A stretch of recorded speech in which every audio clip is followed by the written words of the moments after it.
Channel پہ نظر اترتی کم ہے، چڑھتی زیادہ ہے. اچھا ایسا ہے؟ وہ کہہ رہے ہیں آج تک کا تجربہ یہی ہے. مجھے اکثر و بیشتر جو ہے نا مجھے نظر لگتی ہے. مجھے چینل کے پروگرام کے بعد جو ہے نا، جب چینل کی بات چلی نا، جیسے کہ مجھے میرے گھر کی جو اطلاع ہے کہ کبھی جیسے کہ میں گھر پہ نہیں ہوں، سفر میں ہوں، تو کوئی ایسا جیسے کہ گھر میں ذہن میں آ جاتا، تو انہوں نے کہا ہم نے تو اسکرین پر ہی مرچیاں گھمائی ہیں اور جلائی ہیں، آج تک تو بدبو نہیں آئی ہے.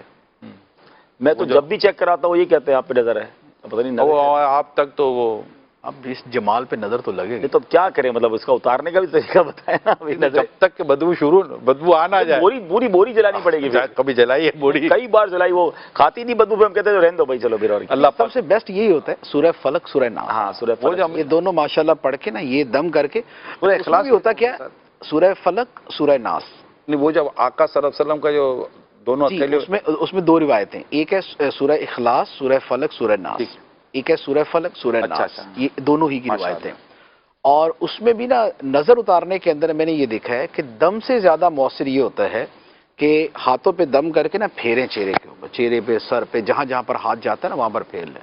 اس سے نظر زیادہ اترتی ہے. اسی طرح سورہ کوثر 3 مرتبہ پڑھ کے دم کرے، اس سے بھی نظر بہت اچھے طریقے سے اترتی ہے. ماشاءاللہ، یہ امیر سنت کا معمول ہے. ماشاءاللہ. اگر امیر سنت 2 دفعہ بھی اگر دین میں آرام کرنے کا موقع ملے گا نا، تو یہ سورہ فلق، سورہ اخلاص، سورہ فلق، سورہ ناس والا عمل کیے بغیر جی جی آپ نہیں سوتے.